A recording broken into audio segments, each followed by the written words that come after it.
Assalamualaikum warahmatullahi wabarakatuh. Bertemu lagi dengan saya Cindy Meli Ari Putri, NPN A1H021019, Program Studi Pendidikan Jasmani Universitas Lampung. Baiklah, di sini saya akan menjelaskan materi mengenai masyarakat madani.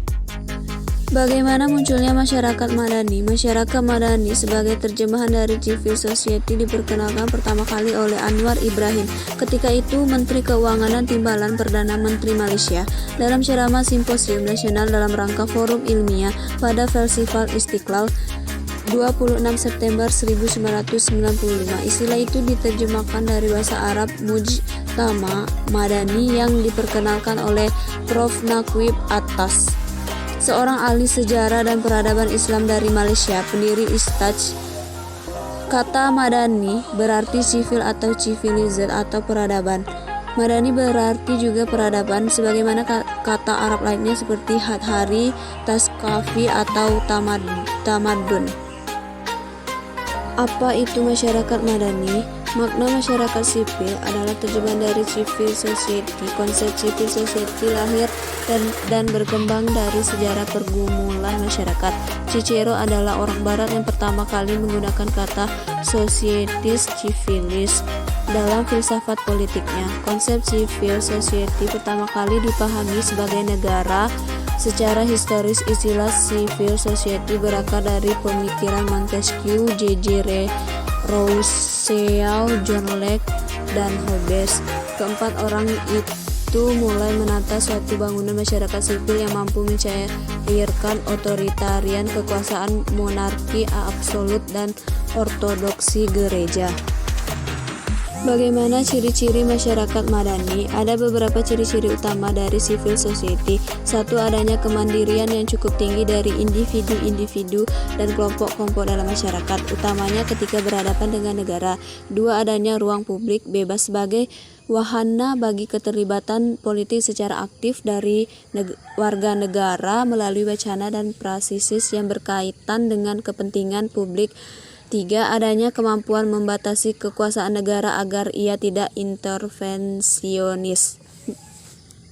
Berikut adalah karakteristik masyarakat madani. 1. Free public sphere atau ruang publik yang bebas. 2. Demokratisasi. 3. Toleransi.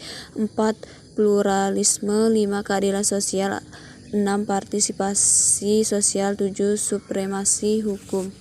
Bagaimana konsep masyarakat madani? Konsep masyarakat madani yang menjadi perbincangan dewasa ini pada dasarnya memang mengacu pada konsep civil society yang sudah berkembang di barat, walaupun akhir-akhir ini sedang digali juga pemikiran yang mengacu kepada masyarakat Madinah. Konsep civil society yang telah mapan sekalipun selalu mengalami pemikiran ulang, itu bukan merupakan konsep yang universal, melainkan historis kontekstual. Bagaimana masyarakat madani dalam Islam? Membangun masyarakat dalam kacamata Islam adalah tugas jamaah, kewajiban bagi setiap muslim.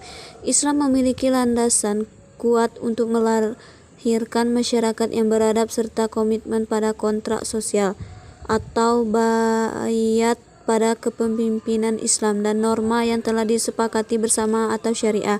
Bangunan sosial masyarakat muslim itu ciri dasarnya adalah ta'awun atau tolong-menolong, takaful atau saling menanggung, dan tadamun memiliki solidaritas.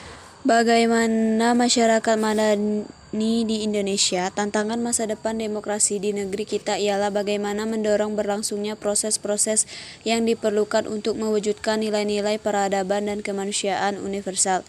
Kita semua harus bahu-membahu agar jiwa dan semangat kemanusiaan universal itu merasuk ke dalam jiwa setiap anak bangsa sehingga nyata dalam kehidupan sehari-hari. Oleh karena itu, menurut Nurholis Marjid, terdapat beberapa pokok pikiran penting dalam pandangan hidup demokrasi, yaitu 1. Pentingnya kesadaran kemajemukan atau pluralisme. 2. Makna dan semangat musyawarah menghendaki atau mengharuskan adanya keinsyafan dan kedewasaan untuk